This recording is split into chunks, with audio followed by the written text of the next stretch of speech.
J'ai dit en intro que Jésus est 100% Dieu et 100% homme. Par son existence, il a existé avant d'être. Et ça, c'est un profond essence. Et en exemple,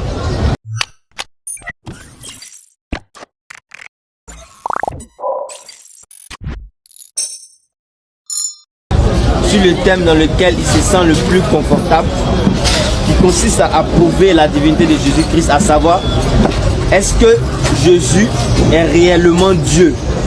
Parce que dans le débat précédent, le thème étant le salut de l'univers, le pasteur s'est beaucoup retrouvé sur la divinité. Ce qui a fait que le débat n'était pas vraiment précis. Donc aujourd'hui, on a décidé d'aborder le thème dans lequel il se sent le plus confortable. Et alhamdoulilah, on va lui laisser le micro afin qu'il puisse introduire.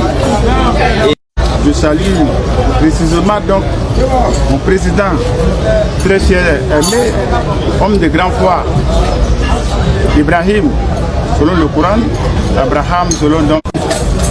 La vérité est que vraiment, quand elle t'a franchi, ça te libère et tu n'as aucune crainte. Tes lendemains sont donc assurés pour l'éternité. Et le but de tout chacun, étant humain, ce que nous recherchons, c'est le salut de l'âme. Il ne sert à rien à l'homme de gagner le monde et perdre son âme. Et l'âme qui pêche, c'est cette âme qui meurt. C'est cette âme-là qui va à l'enfer. Et c'est quoi le péché? Et ce mot, souvent, ça échappe à mes frères musulmans qui ne comprennent pas le sens même réel de ce qui est le péché, à la distinction de ce qui est les péchés. Le péché, selon la Bible, c'est l'incrédulité. Et qu'est-ce qu'une âme incrédule? C'est l'âme qui ne croit pas que Dieu l'a aimé. Et Dieu l'a tant aimé, et c'est lui qui lui a accordé cette âme. Et l'âme est logée dans un corps. Et le corps est animé par ce qu'on appelle l'esprit. Et le thème qui nous réunit aujourd'hui, qui est la divinité de notre Seigneur Jésus-Christ, quand on parle de ce thème, bien-aimé, si tu n'es pas animé par un esprit ironé, un esprit, les mots, je ne crois pas que c'est trop fort, blasphématoire, un esprit démoniaque, un esprit satanique, tu ne peux nullement discuter la divinité de notre Seigneur Jésus-Christ. Et pourquoi, quand on parle de Jésus, l'on le voit que seulement de son côté humain? Et pour dire à l'assistance qui m'écoute aujourd'hui, le Dieu que je veux vous présenter aujourd'hui, qui est le salut, il a un nom. Et ce Dieu, il est notre Sauveur Jésus-Christ. Il est 100% Dieu et il est 100% homme. Et cela, c'est difficile par moment. Oui, à comprendre par l'être humain dans son essence et dans son intelligence naturelle. Et cela est impossible sans le concours de Dieu. Et le concours de Dieu, c'est quoi? C'est pouvoir comprendre que Dieu, notre Seigneur Jésus-Christ, il est celui-là même qui est la parole de Dieu. Il est celui-là même qui est le commencement de toute la création.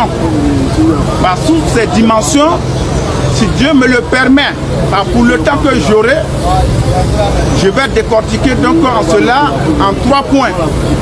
À savoir ce qu'il est. D'abord, avant d'être Jésus, Dieu dans un corps, né d'une femme qu'on appelle Marie, mort ressuscité et vivant, qui vit au siècle des siècles, qui viendra chercher donc tout croyant qui croiront en son nom et qui garderont donc leur foi en son nom. C'est mon intro. Et je vais donc étayer cela en 3 phases.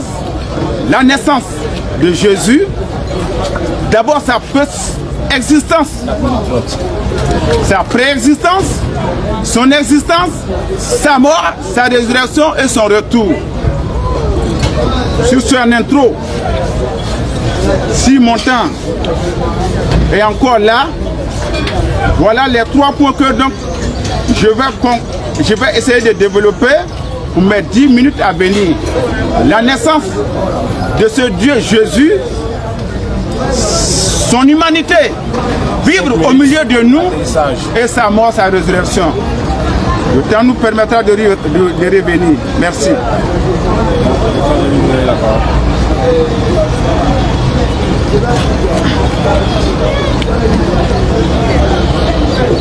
أعوذ بالله من الشيطان الرجيم بسم الله الرحمن الرحيم. Que la paix et la bénédiction d'Allah soient sur tous les nobles messagers qu'il a envoyés dans ce grand univers, dans l'objectif de nous tirer de l'égarement à la droiture, du ténèbre à la lumière, de l'ignorance à la connaissance parfaite d'une divinité qui n'a point d'égalité. Ce soir, nous allons déjà, avant tout, je remercie ces personnes-là même qui ont décidé de par leurs préoccupations de se débarrasser de tout ça et faire de leur présence un moyen d'assister à ce débat. Et je remercie aussi le pasteur Ouattara d'avoir accepté le débat, parce qu'après notre précédent débat, ça n'a vraiment pas été facile pour lui d'accepter un nouveau débat avec nous. Et si aujourd'hui il a fait, c'est que je suppose qu'il a de nouveau des preuves les plus évidentes pour prouver la divinité de Jésus-Christ.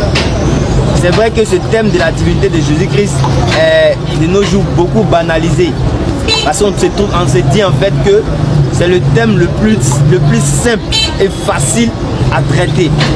Mais en réalité, en même temps que le thème il est facile à traiter, il est aussi d'une importance capitale, parce qu'il s'agit du plus important, de la base ou de la raison pour laquelle Dieu a envoyé ses messagers.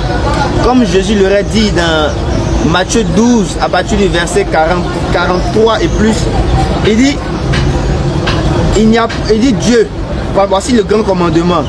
Tu adoreras le Seigneur ton Dieu et lui seul. Il dit c'est en cela que dépendent la loi et les prophètes. C'est-à-dire, la voix des prophètes se justifie par la connaissance d'un Dieu unique sans associé. La loi se justifie par la connaissance d'un Dieu unique sans associé. Et lorsque les Juifs ont posé la question à Jésus-Christ de connaître c'est quoi le plus grand des commandements, Jésus a dit, écoute Israël, ton Seigneur, notre Dieu est l'unique Seigneur. Les Juifs ont posé cette question dans l'optique de pouvoir déterminer la véracité de la mission prophétique de Jésus-Christ, savoir s'il est réellement de Dieu. Et cette question-là, c'est ça qui devrait permettre comme un filtre ou un moyen de déterminer la crédibilité de Jésus-Christ. Et quand il a répondu sur l'unicité de Dieu, les Juifs ont répondu, bien qu'ils étaient contre lui et qu'ils cherchaient à le piéger, il les a eux-mêmes retourné leur propre piège. Et vous savez la réponse des Juifs c'était quoi? Maître, tu as dit avec vérité que Dieu est unique. Et Jésus dit que l'unicité divine est mieux que même si en fait, c'est plus grand que les sacrifices des holocaustes. C'est-à-dire, peu importe l'action que tu feras sur la terre comme adoration, ça ne pourra jamais valoir le fait d'avoir en toi, dans ton cœur et dans tes pratiques, la connaissance d'un véritable Dieu. Et c'est la base. Nous avons dans le Coran Karim, Allah dit ceci dans la sourate 23 à partir du verset 116. Que soit exalté Allah, le vrai souverain, pas de divinité en dehors de lui, le Seigneur du trône sublime. Et quiconque, Allah dit quiconque invoque avec Allah une autre divinité sans avoir la preuve évidente de son existence. C'est-à-dire, avant d'adorer une entité, il faudrait avoir la preuve évidente. Et je pense que le pasteur nous fera sortir aujourd'hui la preuve évidente en question. celui qui adore une entité sans avoir eu la preuve évidente aura à rendre compte à son Seigneur. En vérité, les mécréants ne réussiront pas. Et ce verset se trouve dans la Bible aussi, dans Deutéronome chapitre 8, verset 19, où la Bible nous dit ceci. Si tu oublies l'Éternel, ton Dieu, et que tu erres après d'autres dieux, si tu les sais et te prosternes devant eux, je vous déclare formellement aujourd'hui que vous périrez. L'Éternel dit, celui qui va laisser lui l'Éternel pour aller auprès d'autres dieux, qu'il sache qu'il va périr. Et nous ne voulons pas que les hommes comme nous périssent. Raison pour laquelle on les appelle à l'adoration du Dieu d'Abraham, du Dieu de Moïse, du Dieu de Jésus-Christ et du Dieu de Muhammad sallallahu alayhi wa sallam, qui n'est rien d'autre que Allah. Qu'Allah nous donne la bonne compréhension et qu'il fasse que les paroles que nous allons dire ce soir ne se limitent pas qu'à nos oreilles, mais que ces paroles-là aient pour destination nos différents cœurs après avoir médité sur les paroles d'Allah subhanahu wa ta'ala. Qu'Allah nous donne la bonne compréhension. Je pense que mon heure est arrivée. Nous allons permettre au pasteur de réellement faire sortir des preuves évidentes. 5 minutes. Inch'Allah, qu'Allah nous donne la bonne compréhension. On va aller au développement. Très bien. Donc, le développement, vous avez 10 minutes. 10 minutes. Merci, modérateur. Merci. C'est pas dans mes habitudes soit pour parler de mon grand Dieu, c'est quand je me tiens debout que je me sens encore plus fort, que je deviens comme un legs. C'est ce que je disais en intro. Mon Dieu que je veux vous présenter, il est vivant. Mon Dieu que je veux vous présenter, il a un nom. Et je crois bien que ce qui fatigue mon jeune frère donc qu'en face, c'est l'appellation du mot Dieu. Il ne connaît pas vraisemblablement sans aucun autre orgueil Dieu. Quand on dit Dieu, ça, il faut que tu écoutes, tu prêtes l'oreille. Tu as pris Deutéronome 6, le verset 24, où Dieu va dire à son peuple, selon donc son serviteur Moïse, que le Coran appelle Moussa. Écoute Israël, l'Éternel, votre Dieu est le seul vrai Dieu unique. Or donc si l'Éternel est le vrai Dieu unique, c'est que évidemment il y a des faux dieux qui ne sont pas uniques, qui sont pluriels. Et ça on appelle ça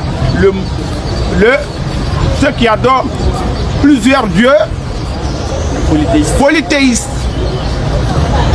Et le polythéisme a existé avant de ce qui est.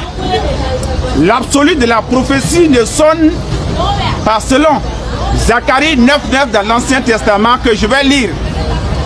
De mon Dieu que je vais présenter, qui est Jésus, qui a existé avant d'être. Zacharie 9.9 nous dit quoi? J'ai pas de lecteur. Et c'est un débat fraternel d'échange. On va se permettre le temps comme ça. Je suis avec le temps.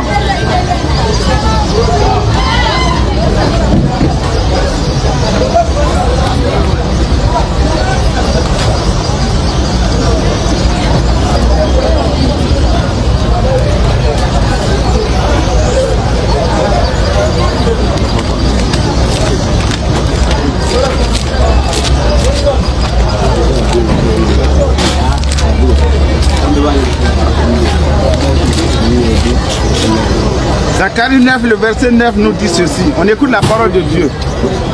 Sois transporté d'allégresse, fille de Sion. Pousse des cris de joie, fille de Jérusalem. Voici ton roi vient à toi. Il est juste et victorieux. Il est humble et monté sur un âne. Sur un âne, le petit d'une ânesse. Ça, c'est une prophétie. Dieu parlait par travers donc les prophètes des oracles futurs à venir qui doivent forcément donc s'accomplir. Et notre Seigneur Jésus-Christ a été annoncé. Et ce miracle et cet oracle a été donc accompli par sa rentrée à Jérusalem, la rentrée triomphale. Chose qui n'était pas facile, qui n'était même pas donc encore vue depuis autant donc des prophètes. Il a été celui-là même donc qui a accompli cette prophétie. On va encore dans le livre, dans l'Ancien Testament, je prends 2 versets là-bas pour étayer de ce qui est Dieu qui est esprit. Et que j'ai dit en intro que Jésus est 100% Dieu et 100% homme. Par son existence, il a existé avant d'être. Et ça, c'est profond d'essence. Et en exemple, avant de lire Michée chapitre 5, le verset 1 au verset 2, voyez-vous les bien-aimés, tout chacun est quitté à quelque part avant d'être ici à la gare. Du fait que de quand tu es arrivé à la gare ici aujourd'hui, ne fait pas de toi forcément ton existence. Tu as existé dans ton village d'abord, ou bien à quelque part d'abord, dans une ville à quelque part d'abord, et les gens t'ont vu avant que tu ne prennes un car ou bien un engin avant de venir à Abidjan. Et Jésus, lui, c'est par comment donc il a existé et que dans l'Ancien Testament, par cet esprit, par ses oracles, il a pu accomplir ses oracles, il a pu accomplir ses miracles. Michée 5, le verset 1-2 va nous expliquer cela. Michée 5 nous dit quoi? Je lis la parole du Seigneur.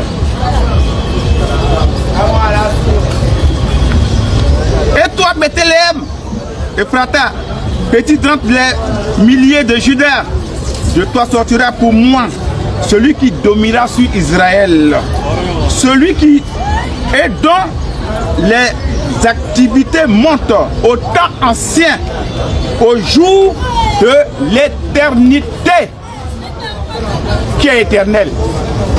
Qui est donc celui, donc n'importe quelle croyance qui croit donc en lui, étant donc sous la forme humaine, qui doit venir.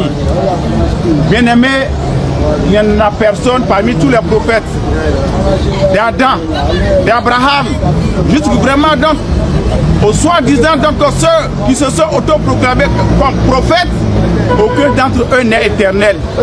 Aucun d'entre eux, personne ne peut dire qu'il y a un d'entre eux qui reviendra. C'est bel et bien Jésus-Christ, notre Seigneur et Sauveur Jésus-Christ qui reviendra. Ça c'est dans l'Ancien Testament. Maintenant, je vais rentrer dans le Nouveau Testament pour dire de quelle manière qu'il est né, qu'il est venu dans le monde. Selon donc Matthieu, le chapitre 1, le verset 18, Matthieu va nous donner le récit de la naissance de ce grand prophète, de ce Dieu, selon sa vertu. Je lis la parole du Seigneur. Matthieu chapitre 1, le verset 18. La Bible nous reporte ceci. Il dit, voici de quelle manière arriva la naissance de Jésus-Christ.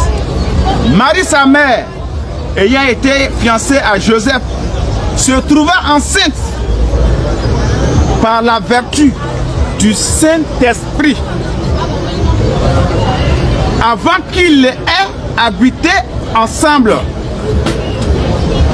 Joseph, son époux, qui était un homme de bien et qui ne voulait pas la diffamer, se proposa de rompre secrètement avec elle. Bien-aimés, regardez la naissance de cet homme que le Coran va dire de lui qu'il est pur, qu'il est sans péché. Bien-aimé, quel est cet homme qui donc on peut attribuer, il y a des qualités. Quand on dit Dieu, et c'est ce que je disais à mon jeune frère, Dieu c'est la position d'adoration que qu'on donne à un objet qui porte forcément un nom et automatiquement ton Dieu a un nom qui peut être mon portable. Pour exemple, qui peut être la lune, ou d'autres qui adorent la lune, qui peut être un fleuve, un marigot, qui peut être une montagne, qui peut être un arbre, qui peut être même par moment des animaux. Il y a d'autres qui adorent dans leur famille des serpents. Il y a d'autres qui adorent des crocodiles, des singes, des chiens, des boucs, des cabris. Tout ça, bien aimé, l'adoration de Dieu, c'est pluriel, dimensionnel selon donc ta foi, auquel que tu crois, que tu penses, et que donc tu donnes ce qu'on appelle l'adoration. Donc je veux dire à mon jeune frère, quand donc il entend Dieu, c'est l'attribut qu'on donne à quelque chose dans l'intention de pouvoir donc se prosterner pour donner une adoration. Et le Dieu éternel qu'il a pris dans Deutéronome 6 et qu'il a parlé donc de l'éternité. Mais 10 minutes me permettront de voir mon Dieu comment donc il s'est présenté comme étant humain après sa naissance, son évolution, sa manière d'être en parole, sa manière d'être au milieu donc des siens. Et il a parlé de la loi. Si donc un jour il a été transgresseur, une des lois d'Israël qui était mosaïque, qui était strictement attachée à la loi de Moïse, si un jour Jésus a pu transgresser cela, il n'a jamais péché. Je vais donc mes 10 autres minutes à venir rentrer pour donc de ce qui est son évolution humaine. Merci. Alhamdulillah, comme je l'ai dit, c'est toujours un plaisir pour moi d'avoir un débat avec mon pasteur Ouattara. Parce qu'en réalité, je ne me vois pas en tant qu'un adversaire, mais plutôt un enseignant. Un enseignant de la Bible vis-à-vis des pasteurs. Parce que le constat que nous avons fait, c'est que ces personnes qui sont toujours en attente du Saint-Esprit fait qu'ils voient toujours de l'amalgame dans les versets bibliques. Ils n'arrivent pas à cerner. Et à chaque fois qu'on les enseigne, ils ne tardent pas à oublier les enseignements. Nous allons d'abord aller sur la base du propos de notre pasteur. Le pasteur dans son introduction a dit ceci, que j'ai cité des versets et il a pris l'exemple de Deutéronome 4.6 parlant de l'unicité divine. Parlant de l'unicité divine. Il veut me corriger, c'est pas 26, c'est 4.6. Parlant de l'unicité divine. Et là, il nous dit que si quelqu'un adore un seul Dieu, le véritable Dieu, c'est qu'il est dans la vérité. Mais celui qui adore plusieurs dieux, c'est un polythéiste, il est dans le faux. Mais ce seul Dieu qu'on adore là, c'est le même Dieu qui a été connu depuis le début. C'est-à-dire c'est le même Dieu qu'Adam a adoré. C'est le même Dieu qu'Abraham a adoré. Tous les prophètes sans exception ont adoré. Papa a pris Zacharie chapitre 9, verset 9, pour parler de toi Bethléem, tu n'es pas la moindre vie, pour dire qu'un homme Sion, de Sion sortira un enfant, tout ça là. Par contre, quand tu fais référence à la naissance d'un être humain, ou bien de ton Dieu, en fait c'est la description de la naissance de son Dieu, il est en train de donner comme cela la promesse de la venue de son Dieu, par le biais d'une naissance biologiquement humaine. Comment tu peux me décrire toi ton Dieu, me faire comprendre que ton Dieu viendra par le biais d'une femme? Alors que la Bible te dit dans Genèse chapitre 1 à partir du verset 12 que Dieu a créé les êtres humains et toutes les espèces. Et ces espèces se reproduisent selon les semences. Et les mêmes espèces. C'est-à-dire, quand tu donnes un coq avec une poule, ne pourront jamais reproduire un être humain. Ils vont reproduire des poulets. Un humain ne va jamais, une femme et un homme ne vont jamais mettre au monde un singe ou un animal, forcément des êtres humains. Donc un être humain n'aura pour produit ou de reproduction un être humain qui a les mêmes conditions et les mêmes circonstances de vie que lui. C'est clair et net. Donc quand tu vas prendre l'exemple de la naissance de Jésus-Christ par Marie, tu dois comprendre par là que Marie mettra au monde une quantité de même espèce qu'elle. Son Jésus n'est pas sorti différemment. Est-ce que Marie, avant d'enfanter Jésus-Christ, elle n'a pas connu les maux de ventre comme les femmes qui ont accouché l'ont pas connu? Je vais me parler de la Bible, je vais te regarder très rapidement tout ça. Vous voyez, donc soyons clairs et nets sur les versets. Il allait prendre Michée 5 et il a dit, mais qui est d'éternité? Il s'est attardé sur le verset pour nous faire comprendre que Jésus est. Et il pose la question, qui est d'éternité si ce n'est Dieu? D'accord. Nous, ma Bible, nous ne sommes pas compliqués, on va juste aller sur le verset et lire la suite. Parce qu'en réalité, pour comprendre un passage, il faut vraiment lire le contexte et voir ce que l'Éternel a réellement dit. On lit le passage. Et toi, Bethléem, Ephrata, petite entre les milliers de Judas, de toi sortira pour moi celui qui dominera sur Israël. Qui parle ici? C'est Dieu qui parle. Il dit, de toi sortira pour moi celui qui dominera sur Israël. De toi sortira pour moi. C'est-à-dire Dieu parle et il dit qu'il y a quelqu'un qui va sortir pour lui. Et non pas lui, il va sortir. Est-ce que vous comprenez la différence? C'est-à-dire que toi, je vais envoyer quelqu'un vers toi qui viendra de ma part. C'est pourquoi Jésus va dire dans Jean 8, si je suis venu de Dieu, si moi je suis venu de Dieu, pourquoi dites-vous que je suis menteur? Si je suis venu de qui? De Dieu. Donc il est venu de Dieu, de la part de Dieu, parce que c'est Dieu qui l'a envoyé. C'est pourquoi il va dire dans Jean 4, verset 34, ma nourriture est de faire la volonté de celui qui m'a envoyé. Il est de Dieu. Donc de toi sortira celui qui dominera sur Israël pour moi. Et dont l'origine remonte aux temps anciens. Donc l'origine remonte aux temps anciens. Au jour de l'éternité. Là il va s'arrêter, il va dire mais voilà ça qui a d'éternité. Parce que n'as-tu pas vu Jérémie chapitre 1, verset 5, où l'Éternel a dit à Jérémie, avant même que je ne t'eusse conçu dans le ventre de ta mère, je t'avais déjà consacré prophète. C'est-à-dire avant même qu'il ne soit créé, il ne soit dans le ventre de sa mère, Dieu avait déjà décidé qu'il soit prophète. Où? Dans le temps ancien, de la même manière qu'il avait déterminé pour Jésus dans le temps ancien, de cette même manière il avait déterminé pour Jérémie dans le temps ancien. Ça ne fait pas d'être divin. Mais le verset suivant est encore intéressant. C'est pourquoi il les livrera jusqu'au jour où enfantera celle qui doit enfanter. Où enfantera celle qui doit enfanter. Et le reste de ses frères reviendra auprès des enfants d'Israël. Il se présentera et il gouvernera avec la force de l'Éternel. Il va gouverner avec quoi? La force de l'Éternel et non pas sa force. Est-ce que Dieu gouverne avec la force de quelqu'un d'autre? Non. Celui qui a besoin d'une force extérieure pour gouverner n'est pas Dieu. Parce que Dieu n'a pas de besoin. Qui donnera une force à Dieu? Qui peut donner force à Dieu? Personne. Donc celui qui obtient une force de la part de Dieu n'est rien d'autre qu'une créature de Dieu. Parce que Dieu est unique, il n'a pas de semblable. Avec la force de l'éternité, parce qu'il n'est pas arrivé à ce verset, s'est arrêté en haut là-bas, il n'est pas descendu. Il gouvernera avec la force de l'Éternel, avec la majesté du nom de l'Éternel. Avec la majesté du nom de l'Éternel, son Dieu.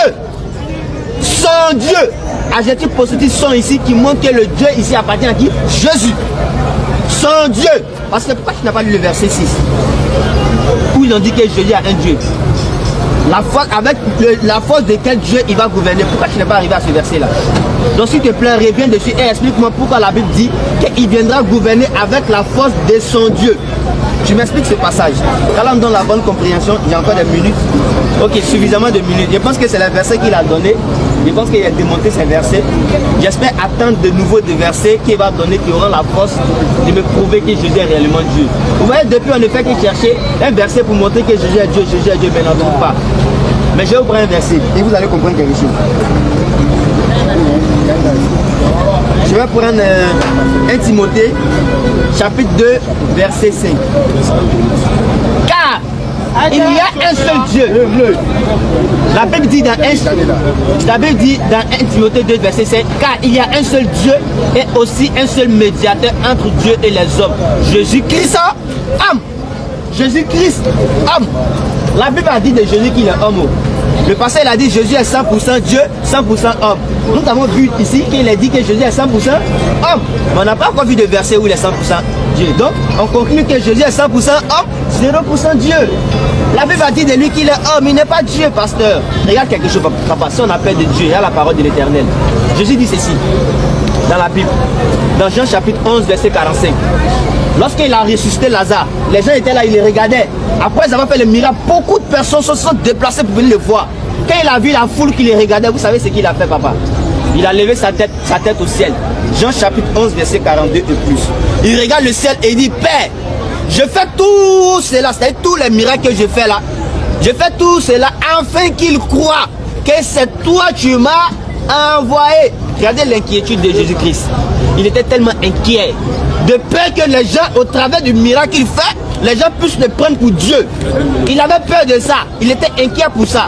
Donc il dit ouvertement à ces personnes-là, je dis cela ou je fais cela afin que vous sachiez et vous croyez que c'est Dieu qui m'a envoyé. Si l'inquiétude de Jésus-Christ était de faire comprendre aux gens que lui était l'envoyé de Dieu, et que toi ton inquiétude consiste à faire croire aux gens que Jésus est Dieu, est-ce que tu n'es pas en contradiction avec la mission de Jésus-Christ? Il s'est tué, il s'est lamenté à faire comprendre aux gens que lui il a été envoyé de la part de Dieu.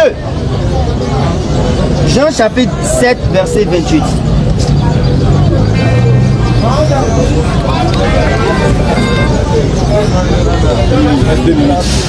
Jésus enseignant dans le temple s'écria: vous me connaissez et vous savez d'où je suis. Il dit aux Juifs: vous me connaissez. On va sur base que Jésus ne ment pas. Donc si Jésus dit la vérité que les Juifs le connaissent, est-ce que les Juifs l'ont une fois connu en tant qu'un Dieu? Jamais. Ils l'ont connu en tant que quoi? Un être humain qui vient de la part de Marie et que Dieu a envoyé. Vous me connaissez. Vous me connaissez et vous savez d'où je suis. Je ne suis pas venu de moi-même.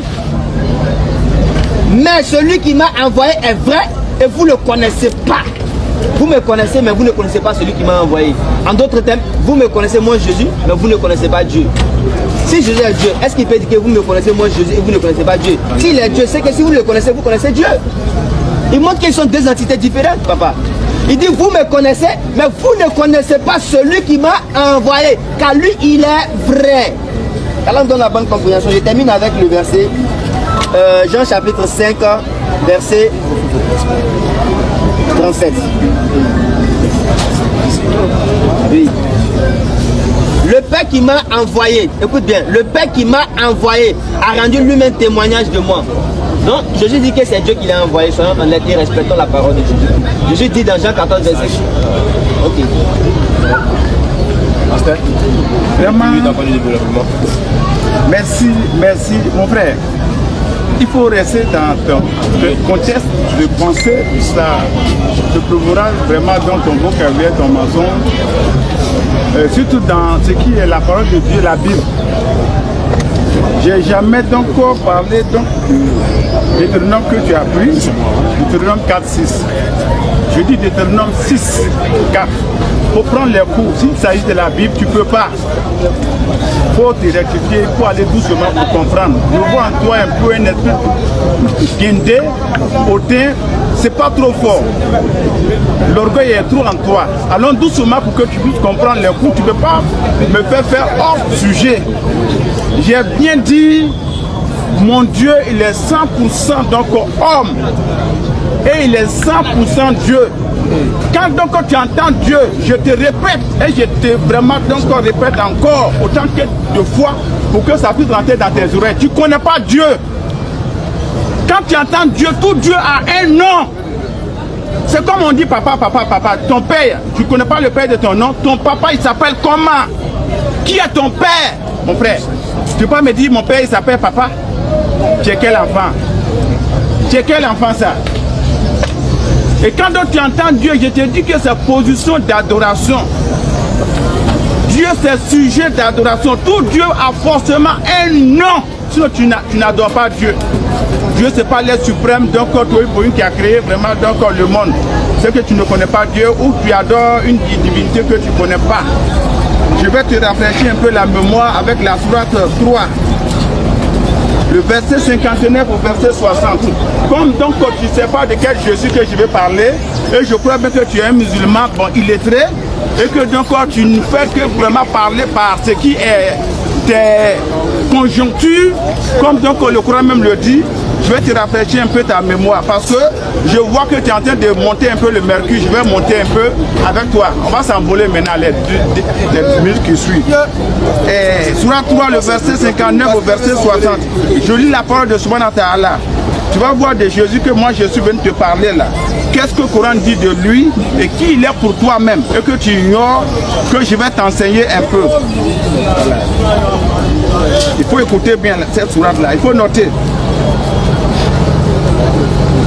Si tu veux, on peut remonter ça au verset 55. Rappelle-toi quand Allah dit: oh Jésus, certes, il y a Jésus, le nom Jésus est dans le Coran. De quel Jésus qu'il s'agit? Et je vais venir te montrer le Jésus qui doit venir te sauver.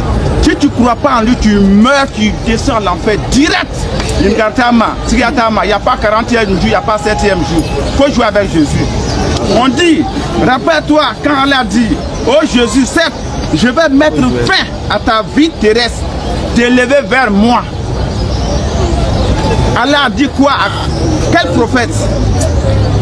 Pourquoi Allah va mettre fin à ce prophète-là? Il a fait quoi et puis il va mettre fin à sa vie? Tu vas me répondre ça. Comme donc toi, je crois bien que tu connais bien donc les Écritures, le Coran. Tu vas m'expliquer ça. Te débarrasser de ceux qui n'ont pas cru et mettre jusqu'au jour de la résurrection ceux qui te suivent au-dessus de ceux qui ne croient pas. Puis, c'est vers moi que sera votre retour et je jugerai entre vous et sur quoi vous vous opposez. Je saute là pour venir donc au verset 59 qui m'intéresse. Parce que je te vois en donc homme Adam chair. Parce que Adam a été tiré de la poussière. Et lui il est parti donc de la même manière que toute création humaine sortant d'Adam va partir de la même manière. Mais Jésus n'est pas parti comme donc Adam. Allah te dit que donc il l'a souverainement élevé, il est parti. Il n'a pas accepté que vraiment qu'il puisse être enterré. C'est le Coran qui te le dit ça. Et donc on dit, le verset 59, pour Allah, Jésus est comme Adam, qu'il créa de poussière, puis il dit soit, et il fut. Bien aimé, Jésus n'a pas été, ça c'est une erreur. Jésus n'a pas été créé comme donc le second Adam de la poussière. Parce que tu vas voir dans la sourate Mariam, sourate 19, on va te dire, c'est la parole que Allah a envoyée à un ange, je paraphrase par rapport au temps, pour venir donc transmettre à Marie, la Vierge Marie. Est-ce qu'on t'a dit que donc Jésus a été créé comme Adam? Rectificatif, tu vas me donner vraiment la signification de cette sourate-là. Je viens maintenant donc dans la Bible pour ne pas sortir de moi-même pour t'enseigner qui est donc ce Jésus homme, ce Jésus Dieu qui donc t'attend pour le retour, pour que tu te convertisses, pour que donc, tu crois, tu naisses de nouveau. Sinon tu ne peux pas comprendre les Écritures, tu ne peux pas comprendre la Bible. Maintenant je vais prendre Nombre.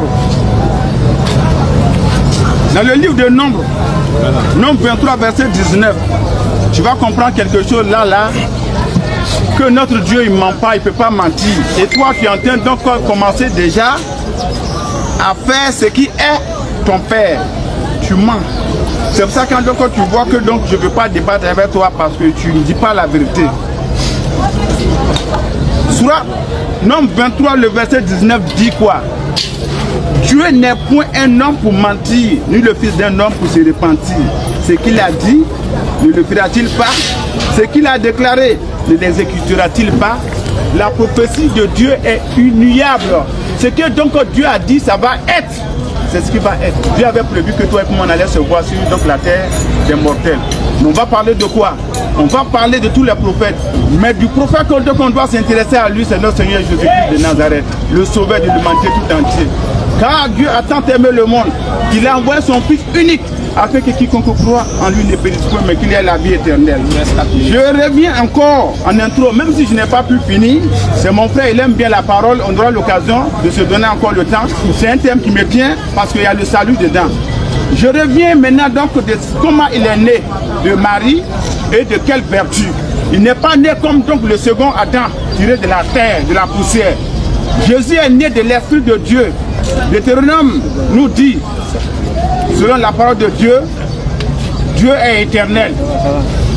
Et le Coran me dit encore donc Jésus, tel donc qu'on doute de lui, il n'est pas mort, il a été enlevé. Et on dit Jésus, il est où? Quand tu vas te poser cette question. Le Jésus là, quand on l'a enlevé là, et il n'a pas été enterré là, où il est, tu vas me dire, où Allah l'a déposé, tu vas me dire ça, tu vas me répondre ça. Maintenant, la naissance de Jésus, il est né, oui, étant humain, il devrait grandir selon la loi abrahamique, la loi de Moïse. Il a fait tout ce qui est comme rituel, allait être présenté au temple, allait être circoncis, grandir avec son père Joseph. Mais par ses faits, il a étonné le monde par travers ce qui était la parole. Car lui-même, il était la parole. Car Dieu étant la parole fait chair. Maintenant, donc, tu vas voir le commencement. Et je veux te dire, mon frère, qu'il y a un seul commencement. Et le commencement, c'est la Genèse chapitre 1. Le Genèse chapitre 1 nous dit quoi? Au commencement, Dieu a créé. Et Jean 1 nous dit quoi? Et voici encore Jésus. Il va nous dire, au commencement était donc quoi? La parole. Et la parole était qui? La parole était donc Dieu. Qui est donc Dieu pour toi? Dieu, c'est ta parole. Toi et ta parole, bien-aimé, j'aurai encore mes 10 minutes bénies pour t'éteigner. Ta parole, tu meurs. Tu mourras de tes mensonges, tu seras jugé selon ce que tu dis. Ta parole qui est vraie, tu meurs dans ta vérité logique, tu seras jugé selon donc ce qui donc tu as pu prononcer comme jugement sur ta vie. Il reste combien de minutes? Il reste encore 2 minutes. 2 minutes, c'est beaucoup. C'est beaucoup. Donc cette parole-là, elle a grandi au milieu de nous, pleine de grâce. Et elle était la lumière du monde. Et cette lumière-là, les siens l'ont rejetée. Et ceux qui la servent aujourd'hui, pour mes 10 minutes à venir, c'est cette lumière que je porte aujourd'hui, en cette forum devant toi, mon frère. Et je crois bien que tu vas vraiment recevoir cette parole lumière qui est la frappe à nous. Comme tu lis le Coran donc que tu lis. C'est le modérateur qui a dit 2 fois 10 minutes. je pose une question, il te répond, il te pose une question. Après,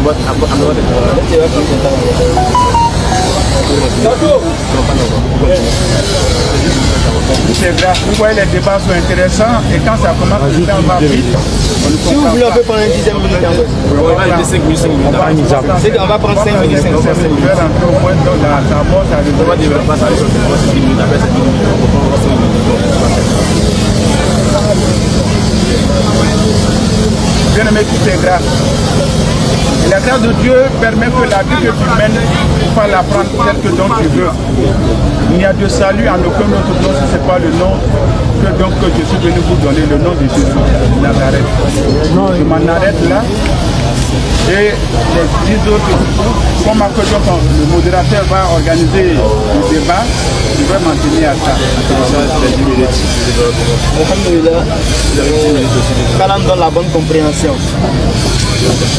Ah, pasteur Ouattara, c'est pas facile. C'est pas facile. Tu as eu 20 minutes et jusqu'à présent, j'attends seulement que tu me donnes un verset. Vous dites que Jésus est Dieu, mais jusqu'à présent, je ne vois pas de verset. Si tu veux te donner la parole de Dieu, donne-moi un verset, puis je parle, s'il te plaît, un verset. Qui dit quoi? Qui dit Jésus est Dieu, un seul verset. Donne la Bible seulement. Faut pas parler. Okay, non, attends, je vais parler. Non, ça va. Non. Non, je vais te poser ça une question rhétorique. Et si tu me donnes donc, tu vois, la réponse, je te réponds tout de suite. D'accord, je vais poursuivre. Tu vois, ça n'a pas de... D'accord, je peux continuer. Je peux continuer. Ok, en fait, je suis assis, j'ai acheté un cahier avec un stylo, c'est juste pour prendre les versets qui prouvent que Jésus est Dieu, mais je n'en trouve pas. C'est pourquoi je viens. Je me suis dit que vous avez oublié peut-être dans votre intervention.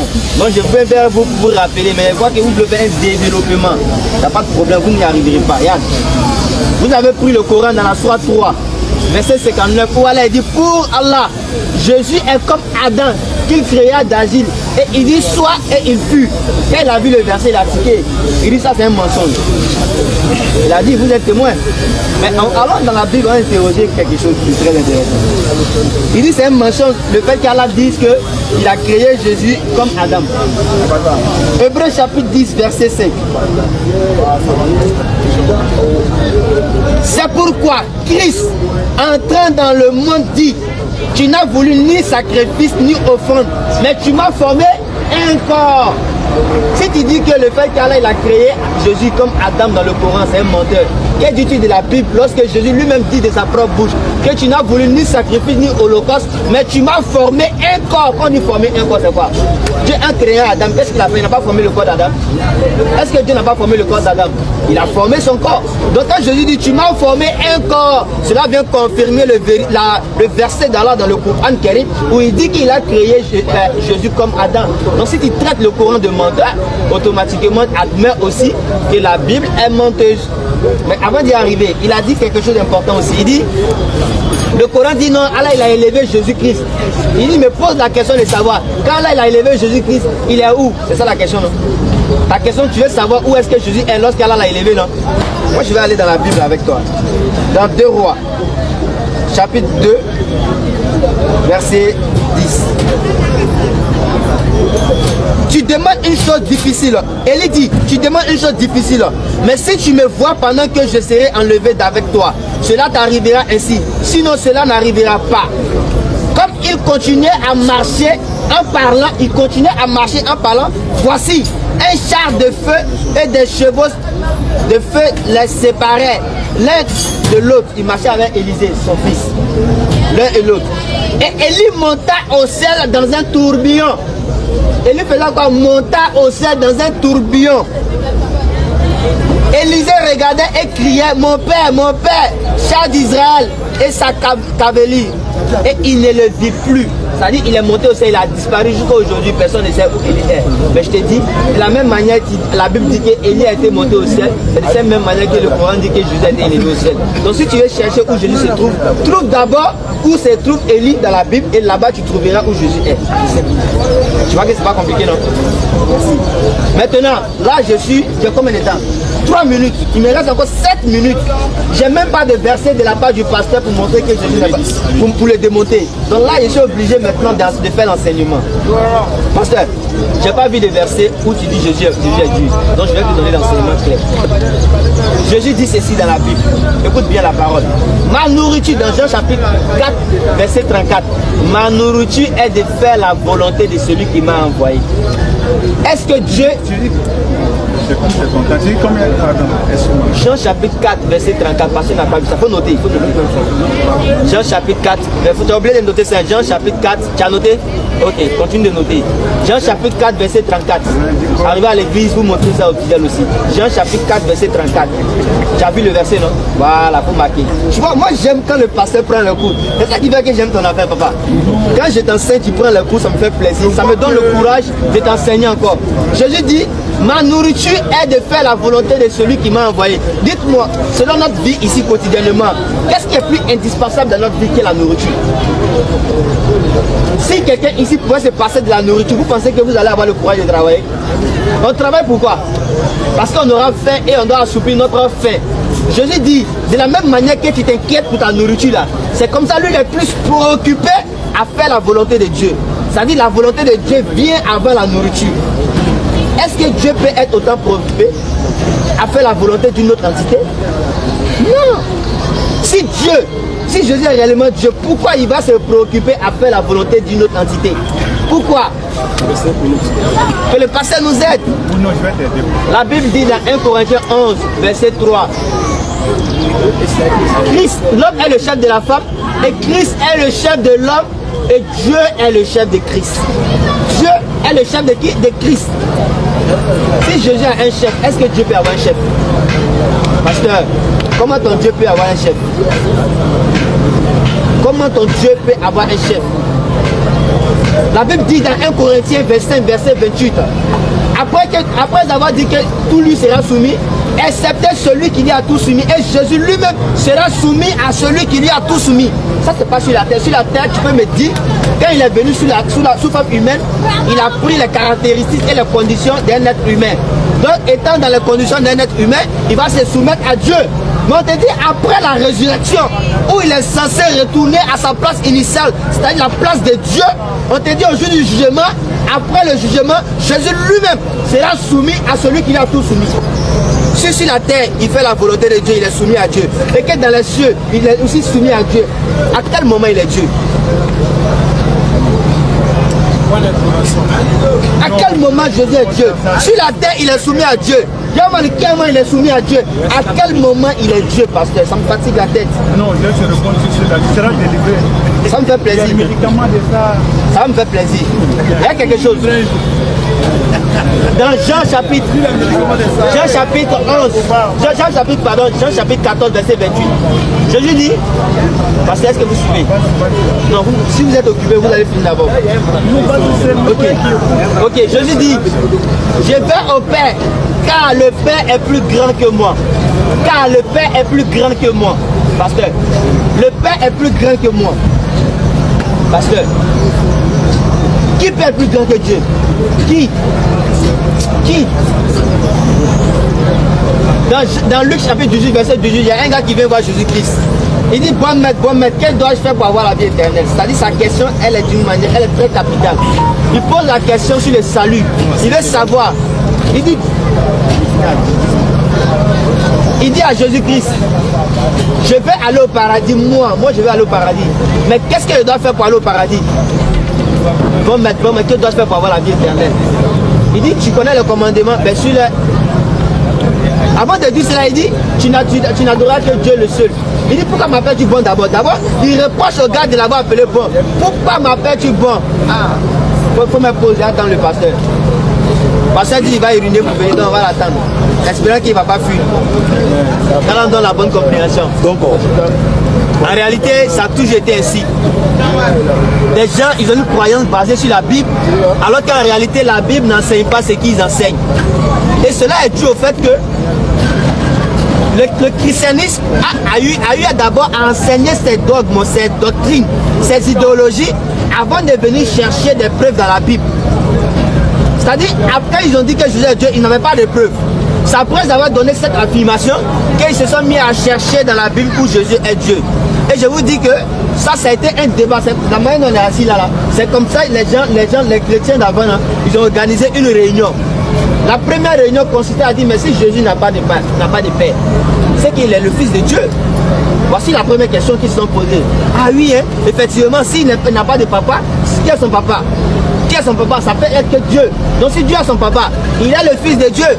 Après cela, ils ont convoqué une réunion pour dire que si Jésus est le Fils de Dieu, normalement, une entité descend d'une même espèce que l'autre. Donc si Jésus est le Fils de Dieu, c'est qu'il est lui-même Dieu. Et ils ont fini de faire ça. Il y a des gens qui étaient d'accord, mais d'autres n'étaient pas d'accord. Comment on peut faire une réunion pour diviser quelqu'un? Comment on peut faire une réunion pour déclarer que quelqu'un est Dieu? Soyons sérieux. Le christianisme n'est rien d'autre qu'une doctrine ou une religion qui amène à perdition. Toute personne qui va suivre ces personnes-là ne se verra que dans l'enfer. Parce qu'aucun prophète n'a prêché leur idéologie, jamais de la vie. Jamais. Aucun prophète n'a prêché leur idéologie. Mais aujourd'hui, ils viennent nous enseigner ces choses-là parce qu'ils se disent être des livres penseurs, des savants. Alors que tout ce qu'ils vont dire n'est même pas basé sur la Bible. Là, nous avons la bonne compréhension. Je pense que je vais lui donner la parole. Je vais parler. Tu vas me donner la parole? Oui, parce qu'il me reste quelques secondes. Il me reste 3 secondes. Non, il ne va pas maintenant. Ok, vas-y, pasteur. Donc, pasteur, là, on va faire 5 minutes.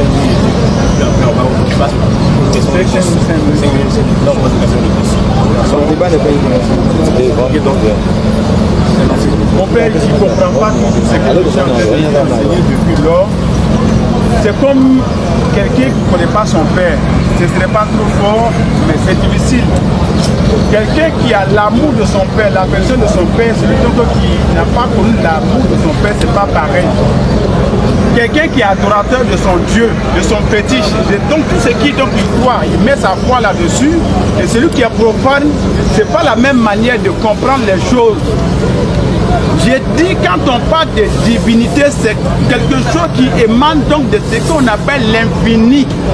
Quelque chose qu'on ne voit pas, une divinité qu'on ne voit pas, mais on espère, c'est ce qu'on appelle la foi imane. Je vois le frère, il parle comme quelqu'un qui n'a pas de foi, qui n'a pas d'iman. Tu n'as pas besoin d'aller à l'école pour comprendre que Dieu existe. Avant donc de dire que tu pries, tu crois d'abord que donc il y a quelqu'un, l'être suprême, comme il est en train de le dire, que tu adores. Mais par tes actions, tu crois qu'ils peuvent vraiment donc te pardonner. Mais bien aimé, entre nous, tu peux faire cadeau à quelqu'un que donc tu ne vois pas. Bien aimé, je crois bien que toi, il faut assumer ta foi. Toi, tu es musulman et tu crois en Allah. Et tu crois que donc il y a plus de mérite cotiser, chercher de l'argent pour aller faire vraiment la Mecque, pour aller vraiment donc au pèlerinage. Bien aimé, il faut dire la vérité aux gens, il ne faut pas t'amuser avec la foi des gens. Moi je ne joue pas avec la foi des gens, parce que ce que je suis en train de faire, c'est entre la vie et la mort. C'est l'éternité, c'est le paradis ou l'enfer. Et Jésus est venu pour venir nous accorder gratuitement ce qu'on appelle le salut. Le salut t'amène à comprendre que ton corps, même si tu n'as pas de père et de mère, une fois que tu as existé, Dieu est ton père. Et qui est Dieu? Jésus a dit, il est le chemin, la vérité et la vie. Dit Jésus est Dieu, ça voudrait faire donc un insulte à la parole de Dieu, à l'existence de Dieu. Mon frère, dit, où donc Jésus a dit qu'il est Dieu, Dieu, Dieu. Mais tu dis rien, c'est tout enfantin, ça ne veut rien dire. Qui toi t'a dit que toi, Dieu existe? C'est ta conscience. Et je vais t'amener dans le livre des inconscients. Ceux qui croyaient, qui basaient donc à la loi. On les appelle les pharisiens, les scribes. Ceux-là, eux, ils croyaient plus que quiconque. Dans Jean chapitre 8, à partir du verset 24, 25, 26, 27, et je vais m'en arrêter là pour pouvoir un peu encore redescendre de bon Dieu. Tu vas comprendre, si tu ne crois pas en Jésus, si donc aujourd'hui Jésus qui vient pour que donc tu ouvres ton cœur, que tu ne crois pas en sa venue, tu meurs, mon frère, tu meurs avec le péché. Jean chapitre, où est l'heure? C'est 5 minutes. Jean chapitre 8, le verset 25, faut prendre note de ça. Tu vas comprendre qui donc on appelle Jésus, de ce qui il est venu dire. Jésus va venir te dire Dieu avant que toi tu ne crois en Dieu. Il dit, c'est pourquoi je vous ai dit que vous mourrez dans vos péchés. Car si vous ne croyez pas ce que je suis, moi Jésus, c'est quel homme qui peut parler aux grands scribes et aux grands pharisiens que donc si ce n'est pas Dieu. Vous mourrez dans vos péchés. Qui es-tu? On lui demande, toi je suis, toi tu es qui? Et puis toi tu nous dis que moi je vais, nous, si tu ne crois pas en toi, toi tu es qui? Et puis on va croire en toi. Bien-aimé, Jésus il est Dieu. Si tu ne crois pas en lui, que tu crois en haute divinité, que tu ne connais pas et que tu espères, il ne faut pas dire que pasteur t'a pas aperçu. Il ne faut pas dire que donc on a eu un débat ou que donc les anges ont été témoins, la terre a été témoin, le ciel a été témoin. L'esprit est témoin. C'est l'esprit qui vivifie, la chair ne sert à rien. Bien aimé, le reste que tu fais là, c'est la diversité. C'est en train donc comme que l'amusement. On ne s'amuse pas avec la foi. Tu comprends? Et lui dit-il, Jésus leur répondit, ce que je vous ai dit dès le commencement. Il y a combien de commencements? Qui est celui qui a tout commencement? On dit au commencement était quoi? La parole. Jésus est venu comment? On dit Dieu est esprit. Jésus est venu comment? Par esprit. Tu vas vraiment vouloir qu'on te dise donc Jésus est Dieu par quel moyen? Est-ce qu'on peut forcer quelqu'un donc pour devenir ce qui donc Dieu a prévu pour lui? Il y a la prédestination. Il y a des gens que Dieu a prédestinés pour déjà le paradis. Et il y a d'autres 5 minutes qui ont été prédestinés s'ils ne se convertissent pas. C'est pas bon. Je m'en arrête là, mon temps est fini. Si tu as question à poser, moi, à vrai dire, tout à l'heure, j'ai posé la question de savoir où est-ce que Jésus est Dieu. Étant sur la terre, il est soumis à Dieu. Yamal Kiyama, il est soumis à Dieu. Dis-moi où il est Dieu. Il dit qu'il va prendre la parole, il va me montrer. Il a pris la parole, il a parlé de la Mecque, du Hajj, on prend l'argent des gens pour aller faire. Bon, si tu veux partir à la Mecque, il faut dire on cherche quelqu'un qui a l'argent, il va payer ton billet d'avion, dans ma visiter. On te parle de la divinité, tu dois parler du Hajj. Ça a quel rapport? Papa. Tu viens de prendre un verset, il dit il ne va pas prendre beaucoup de versets, je vais prendre Jean chapitre 8, versets 24, 25 et 26. Mais le verset 26 là, pourquoi tu n'as pas lu ça? Pourquoi tu n'as pas lu ça? Mais je vais t'aider. Moi en fait, c'est ce qui était toujours dit. Nous, c'est 3 minutes. Moi, je ne vais pas prendre beaucoup parce que, à vrai dire, c'est pas le niveau que j'attendais en fait. Pour un débat consistant, c'est pas le niveau que j'attendais. Quand on débat et que vous donnez un verset que vous ne lisez pas, C'est comme si vous voulez manipuler l'esprit des gens. Et moi, je t'ai dit la dernière fois, je fais partie des élèves d'Abdul Majid, la femme 1781, la brigade anti-mensonge. Une fois que tu mets à côté de moi, je t'attrape. Regarde le verset. Le verset 26 que tu as refusé de lire. J'ai beaucoup de choses à vous dire, c'est Jésus qui parle. J'ai beaucoup de choses à vous dire et à juger en vous. Mais celui qui m'a envoyé est vrai. Celui qui m'a envoyé est vrai. Donc Jésus est quoi? Il est l'envoyé du véritable. Il est l'envoyé du véritable Dieu. Il continue. Non. Et ce que j'ai entendu, c'est toujours quand il y a la parole, il pense qu'il a quelque chose à dire après. Mais quand il prend, il ne dit rien. Et ce que j'ai entendu de vous, je l'ai dit au monde, il ne comprit point. Je monte au verset 17. Je retourne au verset 17. Il y a quelque chose. Il est écrit dans votre loi que le témoignage de deux hommes est vrai. Je rends témoignage de moi-même. Et le Père qui m'a envoyé rend témoignage de moi. Je rends témoignage de moi-même. Et le Père qui m'a envoyé rend témoignage de moi.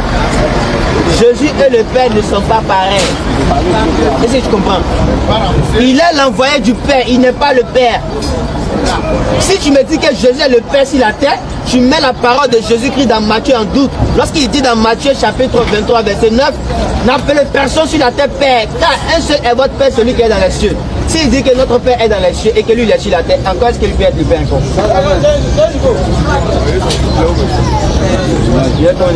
C'est déjà fini. Dans 5 minutes normalement, mais tu dis que non, on va aller. On n'a pas les niveaux, non, on va pas procéder. J'aime ça. maintenant c'est parce qu'on va aller en question-réponse. Tu poses une question, vous répondez. Vas-y, prête. Lui, regardez quand voilà, question répond. Regardez, non, regardez quand mon Dieu fait tu es courageux ou dit moi donc à mon niveau malgré que donc, de toi que tu parles de l'envoyer. Qui peut envoyer donc Jésus? C'est Dieu qui l'envoie le Père. Qui est Jésus pour toi? Jésus, c'est la créature du Père. Non, qui envoie donc qui est Jésus pour toi? C'est la créature du Père. Oui, après la créature, il est qui? Il est un prophète. Très bien. Qui envoie les prophètes? Dieu. Faut prendre Matthieu 23, 34. Tu vas voir quelque chose, Jésus va faire ça. Aucun prophète n'a fait ça. Tu vas voir quand donc, au titre d'envoyer là, ça vient que qu'à Dieu, Dieu seul. Toi, tu crois que quoi? Tu peux parler d'envoyer. Tu connais Jésus? Matthieu 23, verset 34. Jésus va dire, le 33, il va dire quoi? Serpent, race de vipère, comment échapperez-vous au châtiment de l'enfer? Toi, tu discutes avec lui en disant qu'il est prophète. Mais lui, Jésus, là, lui, il envoie prophète. C'est lui, il envoie, lui, les prophètes. Il envoie prophète en tant que qui? Ou bien ça, tu n'as jamais lu ça dans la Bible? Non, non, il faut lire ça là. Quand tu as parlé d'envoyer et puis donc tu es en train de sauter, il est attrapé là. Tu vas me dire Jésus, il est qui en tant que qui? Si c'est... Merci mon modérateur. Donc là, on va aller gentil avec moi. Tu seras mon modérateur. On va aller maintenant aux questions-réponses. Ça, il ne voit pas ta question. Non, ma question c'est très... On va aller au moins 5 fois. Je pose question. Avec la non, il veut. Il est 10, on va dire au moins 3 fois. Non, comme il est là de la première, on s'est posé des questions. C'est bon? On passe en fois. C'est bon? Je pose question, il te répond. Après ça, lui pose question, il répond. On va aller en 3 fois. D'accord. Ok, donc je vais poser une question et il vous répond. Ma question, je rebondis là-dessus. En tant qu'envoyé, lui il a dit de sa propre bouche que donc c'est Dieu seul qui envoie les prophètes.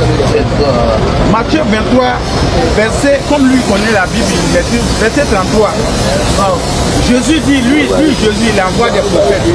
En tant que qui, donc lui, et qui lui donne l'autorisation de prendre moi, prophète. Il faut m'éclairer un peu. Exactement, tu peux lire le passage. Matthieu chapitre 23, Voilà, vas-y. le verset 34. C'est pourquoi, voici, je vous envoie des prophètes, des sages et des scribes. Vous tuerez et crucifierez les saints vous battrez de verges les autres dans vos synagogues et vous les persécuterez de ville en ville. Parce que tu es d'accord avec moi que Dieu et Jésus avait... Non, je sens que tu te réponds. Je sens que tu te réponds. Et t'enseignes, voilà. Tu vois? C'est ça que j'aime. Quand tu acceptes qu'il t'enseigne, non, c'est normal, je suis d'apprendre de toi. C'est Jésus, il avait ce réflexe-là de souvent prendre des citations bibliques pour répondre à des préoccupations de son temps. Et cette parole-là, ça ne vient pas de Jésus-Christ. Vous savez pourquoi? Donne-moi ta vie, s'il te plaît. J'ai préparé le verset, si je prends ta vie, voilà. Dans Luc chapitre 11, il va te dire qui a dit cette parole-là. Il va te dire que c'est pas Luc, cette parole ne vient pas de Luc. Luc chapitre 11, verset 49. Quand tu es là et puis tu as l'oreille à écouter les enseignements, ça me plaît. Il peut bien t'enseigner. C'est pourquoi, c'est Jésus qui parle ici, écoute.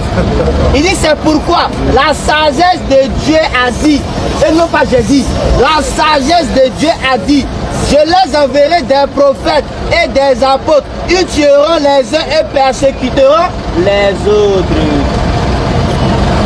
Qui a dit ça? La sagesse de Dieu et non pas Jésus. Non. Jésus n'a pas dit que c'est... En fait, vous savez pourquoi Jésus a pris cette parole-là? Je vais vous donner l'enseignement. Jésus, dans ce verset, a montré que lui-même, il est prophète. C'est ça que le prophète n'a pas compris. Je prends le verset. Matthieu 23, verset 34. C'est pourquoi, voici, je vous enverrai des prophètes, des sages et des scribes. Vous tuerez et crucifierez les uns. Vous battrez des verges les autres dans vos synagogues. Et vous les persécuterez de ville en ville. Afin que retombe sur vous le sang innocent répandu sur la terre depuis le sang d'Abel jusqu'au sang de Zacharie, fils de Barachi. Donc ici, les prophètes qu'ils ont tués, n'est-ce pas? Et il continue. Il dit, je vous le dis en vérité, tout cela retombera sur cette génération. Jérusalem, Jérusalem, toi qui tues les prophètes et qui lapides ceux qui te sont envoyés. Combien de fois ai-je voulu rassembler tes enfants comme une poule rassemble ses poussins sous tes ailes et vous ne l'avez point voulu. Et vous ne l'avez point voulu. Ici, Jésus montre clairement que les Juifs voulaient le tuer. Donc, il n'est pas comprendre qu'en réalité, la parole, la sagesse de Dieu a dit. C'est-à-dire le fait que vous tuez les prophètes, là, Dieu avait déjà dit ça dans sa sagesse. Vous tuerez certains, vous battrez certains des verges. Et vous voulez me tuer alors que je voulais simplement... Il est presque fini, t'inquiète.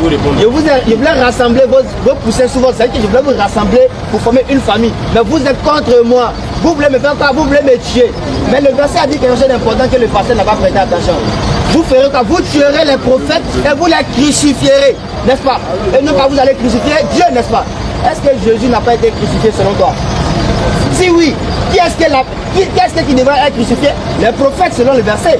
Donc si tu crois que Jésus a été crucifié, c'est que Jésus fait partie des prophètes qui devaient être envoyés et qui devaient être crucifiés.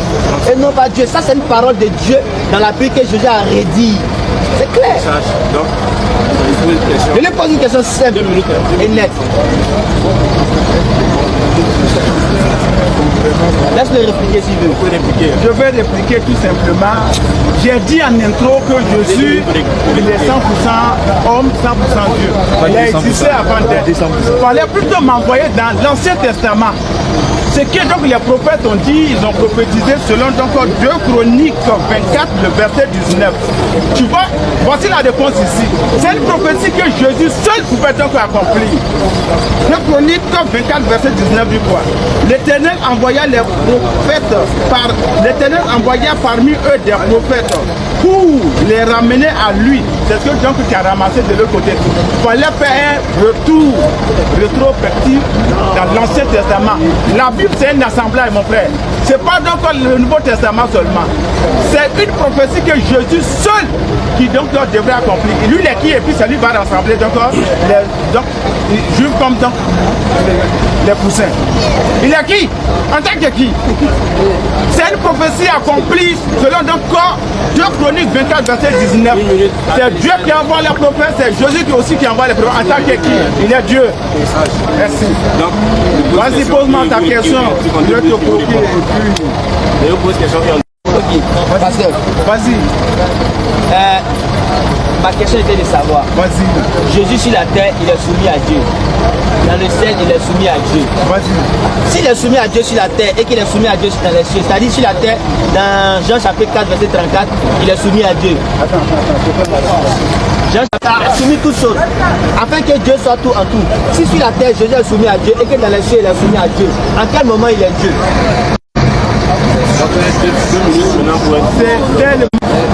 Comme de l'air à boire, tourne à côté, mon père, on ne tourne pas à côté. Jésus, c'est ce que je t'ai dit, ça ne l'enlève rien sur sa souveraineté. Quand on dit quelqu'un qui est souverain, il peut tout faire à lui, qui peut donc défendre Dieu de faire ce qu'il veut.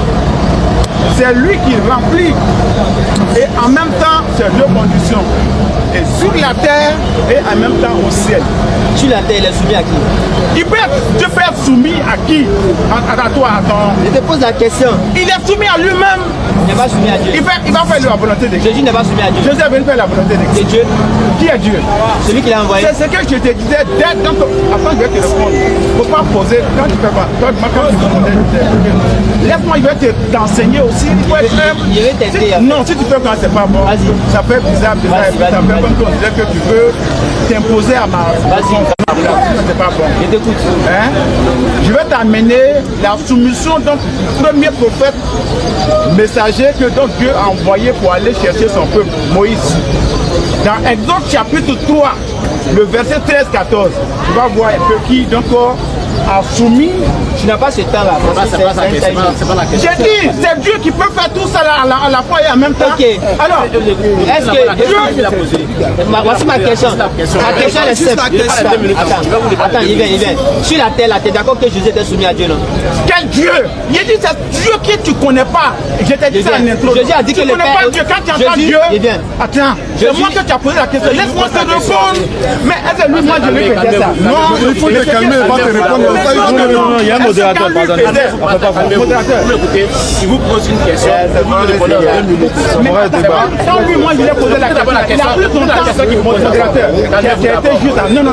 Tu as été juste avec moi. La maquette, tu as été de faire... On est là à échanger. Non, c'était pas échange. Quand toi, moi, je t'ai posé la question là, tu as pris tout ton temps, moi ça me faisait dire ta question, ça n'avait pas de sens, et puis encore après j'étais vraiment éclairé. Est-ce que tu vois? Je t'ai dit qui envoie les prophètes, tu m'as dit que c'est Dieu. Qui est Dieu? Attends, écoutez-moi d'abord, écoutez-moi. Pourquoi faire ça? Il va vous poser la question. Vous m'écoutez, non? C'est ce que tu fais la suite quand tu as fait là. Pasteur, très bien, très bien. Je vous pose la question. On a bien commencé, on a bien une bonne question et vous le répondez aussi très bien. Non, c'est pas toi de me dire que si c'est bon ou bien. Quand lui me posait, pourquoi tu fais ça? Quand donc lui posait, quand moi je lui ai posé la question, là, toi tu as fait ça. Tu as dit ça. Moi je me suis dit, lui il a répondu non. Aïe! Donc tu lui poses la question, il va vous répondre. Voici tes enfants. Le président va parler. Si le président parle, moi il serait d'accord. Sinon, mon tracteur, tu as commencé à Tu n'as plus parlé. Tu avais dit que c'était un modérateur. Non. Ok, ma question est simple. En fait, papa, moi je vais t'éclairer. Sincèrement, je vais t'éclairer. J'ai une ambiguïté et moi je pense que vous avez de l'expérience dans votre église. Donc quand un fidèle vient vers vous et qu'il pose son problème, expliquez-lui. Jésus sur la terre dit que lui il est sur la terre et que le Père est au ciel. Il a dit ça. Maintenant sur la terre là, il dit que lui il est soumis au Père. Maintenant au jour du jugement aussi là, il dit qu'il sera soumis au Père. Et jamais de la vie la Bible ne dit que le Père est soumis au Fils. C'est le Fils qui est toujours soumis au Père. Donc moi je veux savoir en quel moment le Fils n'est pas soumis. Bon, honnêtement et objectivement, est-ce que tu crois que Jésus a un Père? Oui, un Père spirituel qui est Dieu. Maintenant, biologiquement, non, biologiquement, il n'a pas de Père. Écoute-moi, je te réponds. Mais maintenant, tu veux, pourquoi quand tu fais ça? Maintenant, c'est moi qui te réponds. Toi, tu peux m'enseigner. Toi, tu veux vraiment que je t'enseigne. Maintenant, toi, tu veux vraiment. Est-ce que ça peut aller? Ça peut pas aller, Gervino. C'est ça que tu as fait là. Tu sais que tu peux tout connaître depuis que tu fais tout. Mais tu fais exprès maintenant. Tu es un élève rebelle. Je peux pas faire ça. Oh. Tu es intelligent, mais tu ne veux pas enseigner ton professeur comme ça. C'est pas comme ça. Quand tu entends Dieu, je te reviens encore, je te répète. Quand tu entends Dieu là, c'est pas le nom de quelqu'un. Peut-être tu vois, c'est un attribut. Et Jésus, quand donc tu vois là, il a 3 formes de dimensions. Si je peux t'expliquer ça, je ne peux pas comprendre. Dieu, je te dis qu'il a existé avant d'être. Quand on dit Dieu là, Jésus, il a existé avant d'être. Existé comment? Sous forme d'esprit. Dieu est esprit, qui voit Dieu? Personne ne peut voir Dieu. Mais cet esprit-là va s'incarner maintenant donc, comme le Coran le dit, en un ange qui est devenu un corps maintenant, fils de Dieu, unique fils de Dieu là, c'est Jésus. Mais il va être soumis à son essence est en lui là. Est-ce que c'est l'homme? Non, il n'est pas soumis à qui? Il est dû à qui? Jésus va être soumis à qui? La Bible dit qu'il est soumis au Père. Oh, c'est lui-même le Père. Le fils et le Père, c'est un. Jésus a un enfant, non? Il s'appelle comment? Jésus n'a pas d'enfant. Il s'appelle. Toi, tu blasphèmes, ça, il n'y a pas plus avec toi. Le Père, regardez quelque chose. Regardez quelque chose.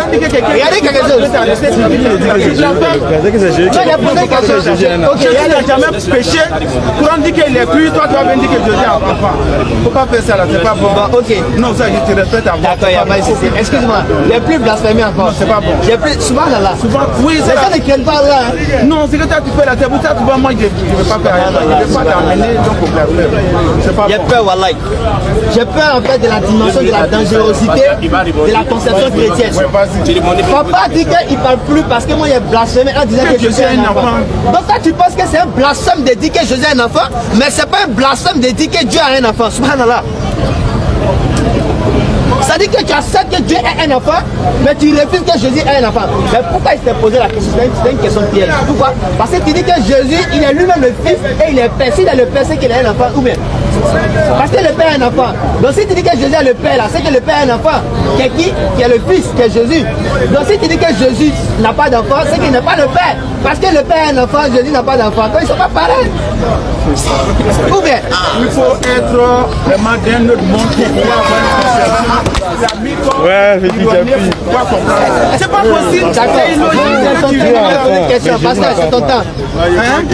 Mais non, j'ai vu tu commences bien à dire. J'ai fait quoi de mauvais? Laisse question de J'ai fait quoi? Président, il dit il commençait bien, il essaie de m'atteindre, j'ai fait quoi de mauvais? Moi, la question que je vais te poser, est-ce que toi tu peux que tu es un enfant de Dieu ou tu es un enfant de Dieu? Un enfant de Dieu. Bon, je préfère plus la terminologie serviteur de Dieu, mais après, ça ne me cause pas de problème que je sois appelé fils de Dieu. Parce que la Bible dit dans Malachie 2, verset 10, n'avons-nous pas un seul Dieu, un seul Père, n'est-ce pas un seul Dieu qui nous a créés? La Bible a tendance à appeler les serviteurs de Dieu, fils de Dieu, sans pour autant qu'ils soient biologiquement des enfants de Dieu. Donc je peux accepter cette terminologie-là dans le sens où ça me fait serviteur de Dieu. Mais si ça m'attribue un sens de filiation avec Dieu, je ne suis pas avec ça. Est-ce que tu comprends? Voilà. Maintenant, la question que tu dois me poser, c'est relative à la divinité de Jésus-Christ et non pas fils de Dieu. Pose-moi une question sur la divinité de Jésus-Christ. Moi, pourquoi tu fais ça? C'est pour que je te pose la question. Maintenant, tu peux me corriger partout. Non, je te donne le thème là, c'est la divinité de Jésus-Christ. Mais je sais pourquoi. C'est pour que je te pose la question. C'est pourquoi. Je sais pourquoi il te répond non.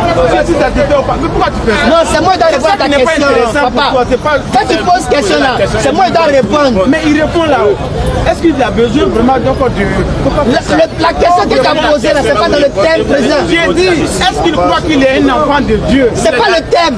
Le thème c'est est-ce que Jésus est Dieu? Tu peux me donner un mais verset si avec une Jésus est complication? Dieu, j'ai dit, notre Dieu a des enfants.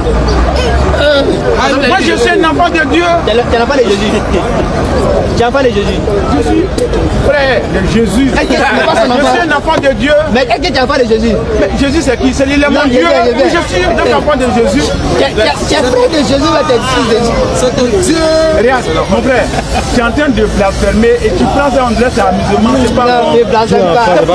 Les gars, Non, ce qu'il fait, c'est pas bon. On fait pas ça. Il y a un débat sérieux et puis c'est pas sérieux. Si tu ne vois que je ne vais pas au débat, tu vas pas passer là, je t'ai vu. mais écoute, je ne suis pas méchant dans Non, le propos. tu t'amuses. Ouais, non, il blasphème. Il blasphème trop. Il dit blasphème. Il s'amuse. Le fait que Il s'amuse, il n'est pas sérieux. Ma Non, question.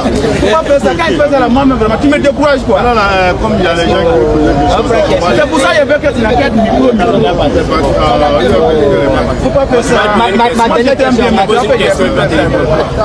Tu sais que moi je t'aime, non? Tu sais que Non, moi, il t'aime plus que toi, mais je t'aime. je t'aime là. Mais tu fais mal.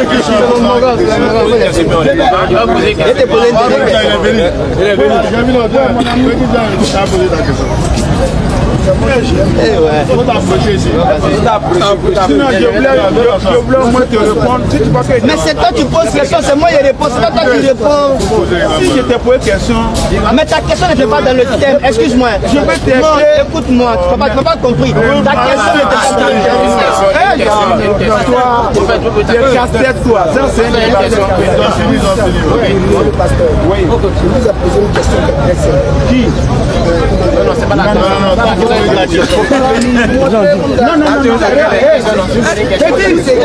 On te connaît ici, là. Donc, tu poses ta question, bien je vais te parler.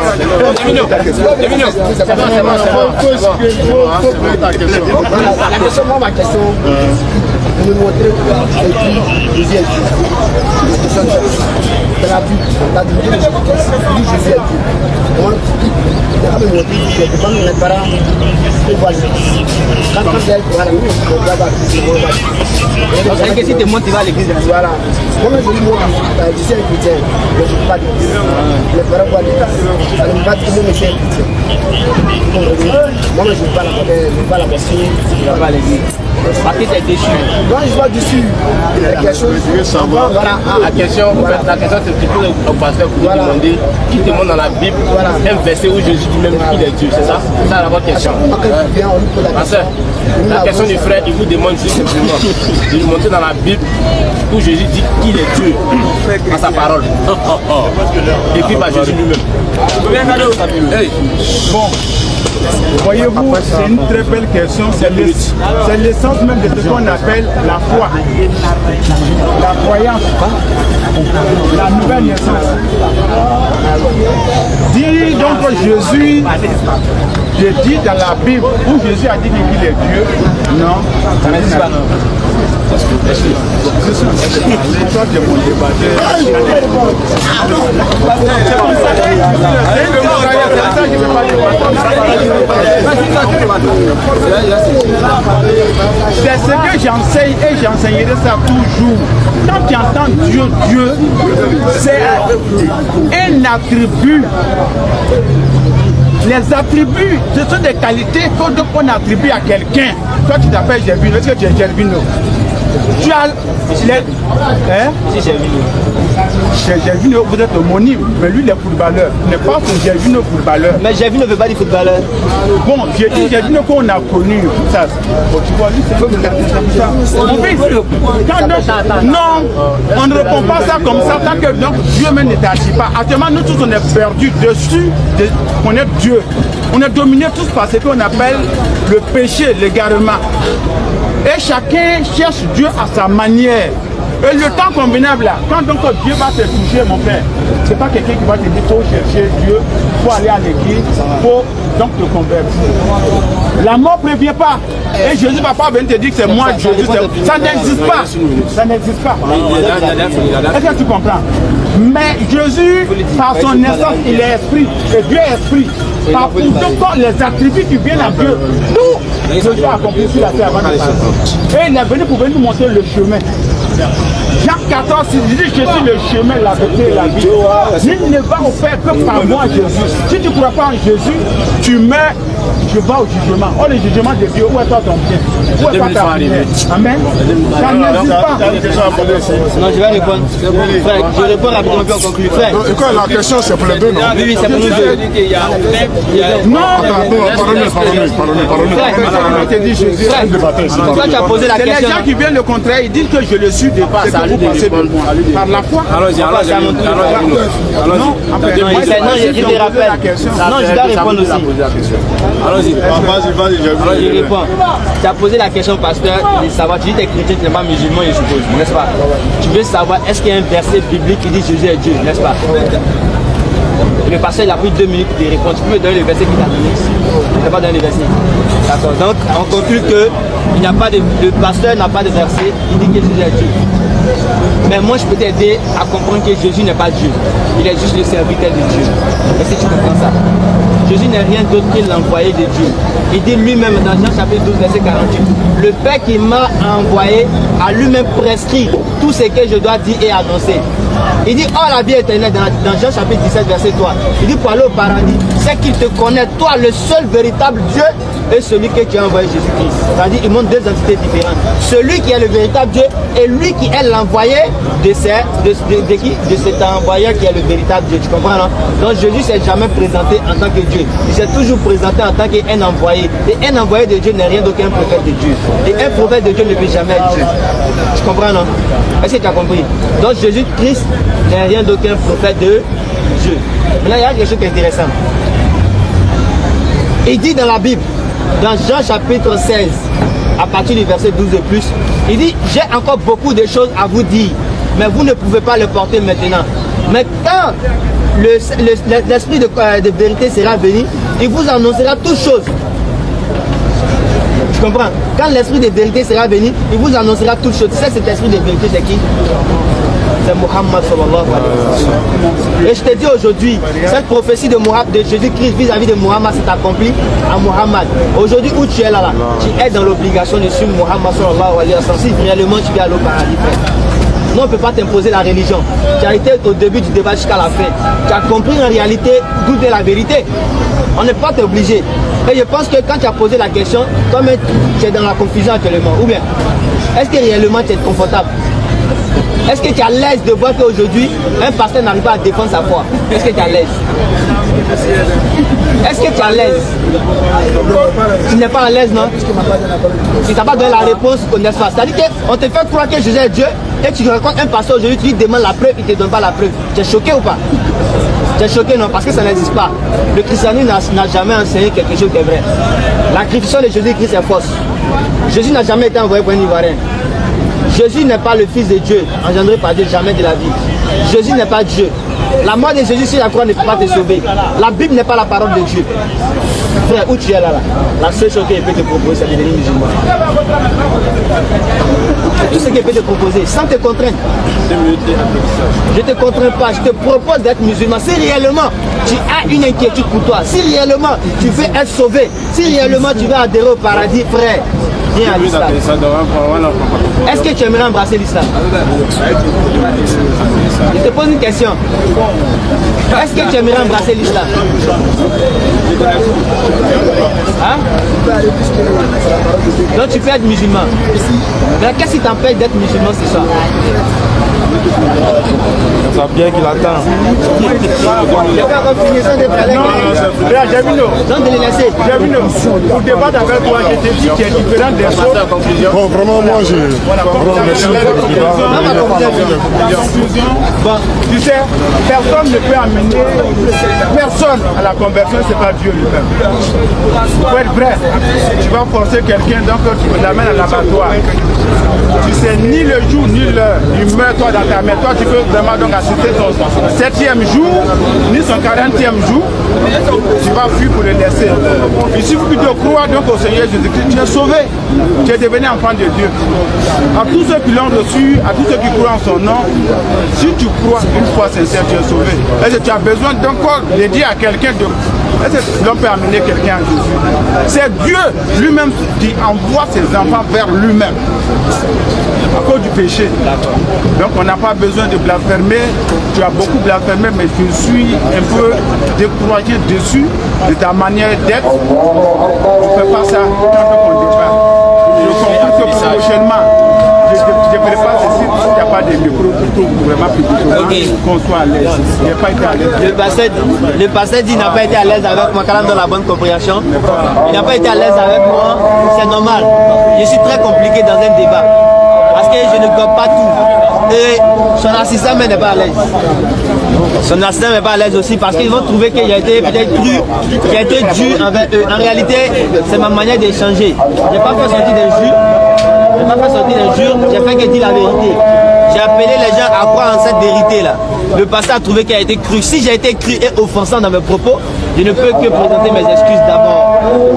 Je présente mes excuses si je vous ai offensé. Quand on donne la bonne compréhension et qu'il fasse de nous des adhérents du paradis et qu'il appelle les cœurs des personnes qui n'ont pas encore embrassé l'islam afin d'embrasser l'islam.